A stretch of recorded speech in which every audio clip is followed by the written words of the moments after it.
Hello बच्चों, आज की क्लास में 10वीं के फिजिक्स चैप्टर 2 प्रकाश का अपवर्तन, जिसका टॉपिक है लेंस। लेंस पढ़ेंगे हम लोग। पिछले वीडियो में अपवर्तनांक के बारे में जाने थे। इस वीडियो में हम लोग लेंस के बारे में जानेंगे, लेंस से संबंधित कुछ परिभाषाओं के बारे में भी जानेंगे। ठीक है, तो चलिए शुरू करते हैं। लेंस किसको कहते हैं? ठीक है, देखिए, दो पृष्ठों से घिरा हुआ वह पारदर्शी पदार्थ जिसका एक या दोनों पृष्ठ गोलीय हो उसे लेंस कहते हैं। कहने का मतलब ये है कि दो पृष्ठों से घिरा हुआ, एक मान लीजिए कि ये पृष्ठ हो गया और ये एक मान लीजिए एक पृष्ठ हो गया। इसमें पारदर्शी होना चाहिए। पारदर्शी का मतलब होता है कि जिससे प्रकाश आर पार कर जाए उसको हम पारदर्शी कहते हैं। जिसका एक या दोनों पृष्ठ क्या हो, गोलीय हो, तो उसको हम लोग का कहते हैं लेंस कहते हैं। ये जो ऐसा आकृति बनेगा, ऐसा क्या हो जाएगा, लेंस बनेगा। ऐसा आकृति बनेगा तो क्या हो जाएगा, लेंस बनेगा। देखिए, लेंस जो होता है, लेंस के काम कौन कौन कर सकता है? तो लेंस का काम पानी भी कर सकता है और लेंस का काम कांच भी कर सकता है। लेकिन जो हम लोग यूज करते हैं लेंस, वो प्रायः कांच का ही बना होता है। हम लोग प्लास्टिक का भी यूज करते हैं लेंस को बनाने का, मतलब काम करता है, अच्छा नहीं लेकिन प्लास्टिक का भी। लेकिन अधिकतर यूज जो होता है वह कांच का ही बना होता है। लेंस प्रायः कांच का बना होता है तो कांच का बना होता है। इतनी बातें आप लोग को समझ में आ गया होगा। ठीक है, अगला देखिए, उत्तल लेंस।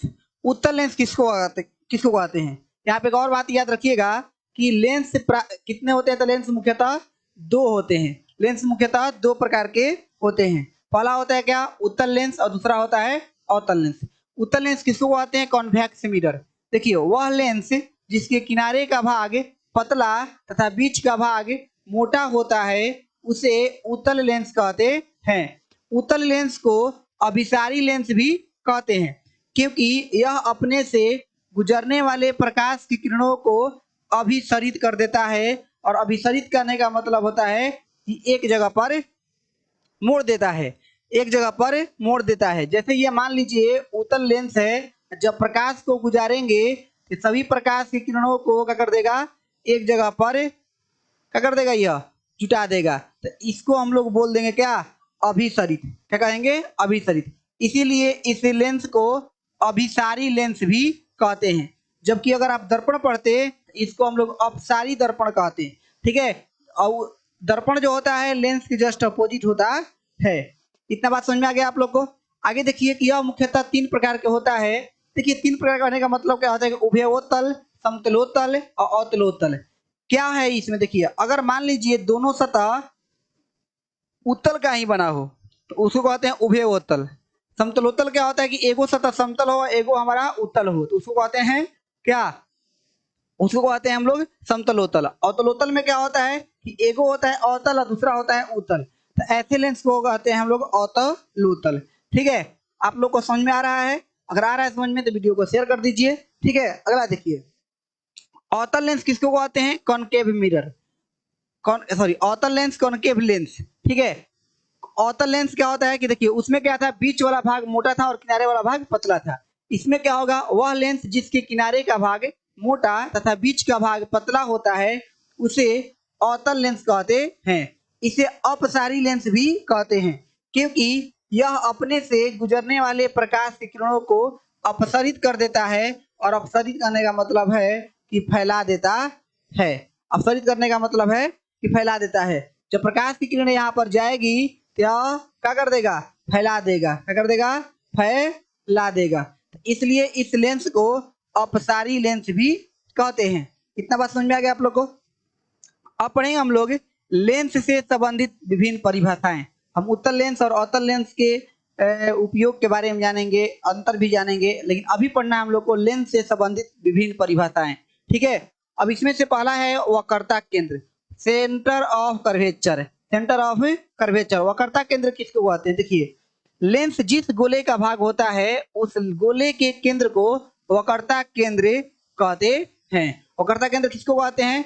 लेंस जिस गोले का भाग होता है उस गोले के केंद्र को वक्रता केंद्र कहते हैं।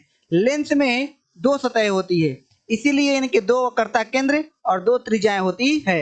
जब दो वक्रता केंद्र और दो त्रिज्याएं होगी तो दो फोकस भी होगा। ठीक है, आगे देखिए, प्रधान अक्ष को अंग्रेजी में प्रिंसिपल एक्सिस कहते हैं। किसको कहते हैं? तो लेंस के वक्रता केंद्रों को मिलाने वाली रेखा को क्या कहते हैं? प्रधान अक्ष, या फिर इसी को हम लोग मुख्य अक्ष कहते हैं। प्रधान अक्ष या फिर मुख्य अक्ष किसको कहते हैं? तो लेंस के वक्रता केंद्रों को मिलाने वाली रेखा को प्रधान अक्ष या फिर मुख्य अक्ष कहते हैं। अब आते हैं हम लोग फोकस पर। फोकस किसे कहते हैं?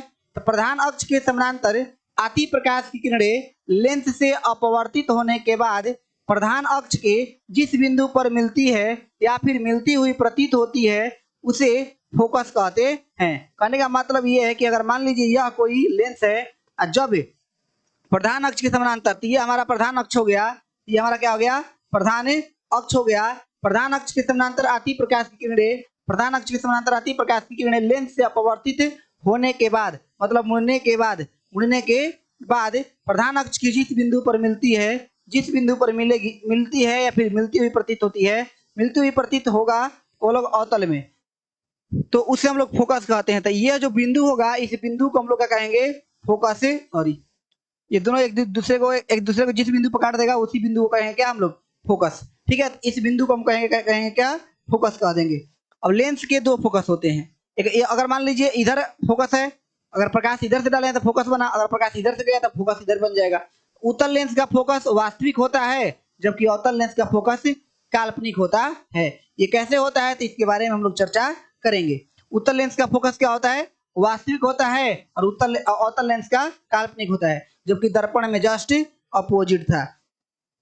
आगे देखिए, प्रकाशीय केंद्र किसको कहते हैं? लेंस के अंदर प्रधान अक्ष पर स्थित वह बिंदु जिससे होकर प्रकाश की किरणें सीधी रेखा में निकल जाती है उसे प्रकाशीय केंद्र कहते हैं। जब कभी भी आप लोग उत्तल लेंस बनाइएगा तो एक ऐसा बिंदु होगा जहां से प्रकाश की किरणें चुपचाप निकल जाएगी और थोड़ा भी परिवर्तित नहीं होगी, तो उस बिंदु को हम प्रकाशीय केंद्र कहते हैं। फोकसांतर या फोकस दूरी किसको कहते हैं? फोकसांतर या फोकस दूरी किसको कहते हैं? तो याद रखिएगा, लेंस के प्रकाशीय बिंदु से फोकस के बीच की दूरी को फोकस दूरी या फिर फोकसांतर कहते हैं। लेंस के प्रकाशीय बिंदु से फोकस के बीच की दूरी को फोकस दूरी या फिर फोकसांतर कहते हैं। कहने का मतलब ये है कि ये जो है आपका क्या है? यह आपका प्रकाशीय बिंदु है, और प्रकाशीय बिंदु से फोकस के बीच की दूरी को, मान लीजिए फोकस है, फोकस के बीच की दूरी को, ये दूरी को हम लोग क्या कह देंगे? फोकसांतर कह देंगे। क्या कह देंगे? फोकसांतर। अब ऐसा ही क्रिया इधर भी बनेगा। ठीक है, इधर अगर फोकस है तो यहाँ से यहाँ की दूरी को क्या कह देंगे? फोकस कह देंगे। छोटकी एफ से इसको सूचित कर देंगे। उत्तल लेंस को देखिए, उत्तल लेंस की जो फोकस दूरी होती है वह धनात्मक होती है, क्योंकि आपको पता है कि इधर से इधर की दूरियां क्या होती है? धनात्मक, और इधर की दूरियां क्या होती है? ऋणात्मक होती है।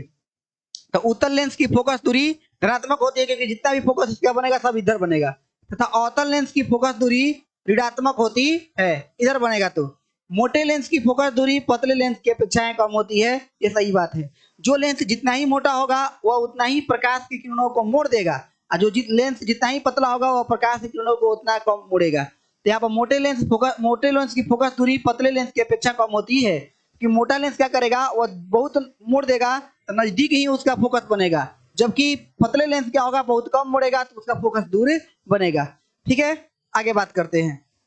लेंस का द्वारक, अपर्चर ऑफ लेंस। लेंस के वृत्तीय परिधि के व्यास को लेंस का द्वारक कहते हैं। लेंस के वृत्तीय परिधि के व्यास को लेंस का द्वारक कहते हैं। बात समझ में आ गया आप लोग को? अब अगले वीडियो में हम लोग पढ़ेंगे कि उत्तल लेंस के द्वारा प्रतिबिंब प्राप्त करने का नियम। उत्तल लेंस के द्वारा प्रतिबिंब कैसे प्राप्त किया जाएगा और कौन कौन से कंडीशन आएंगे उत्तल दर्पण के, उत्तल लेंस के द्वारा प्रतिबिंब प्राप्त होगा तो कहां पर रखेंगे तो कैसा लेंस, एक ऐसा प्रतिबिंब बनेगा। ठीक है, आशा करते हैं आप लोग को ये सब बातें समझ में आया होगा। ये लेंस का केवल एक इंट्रोडक्शन था, मजा तो अगले वीडियो में आएगा जिसमें आप लोग को अधिकतर प्रश्न पूछा जाता है।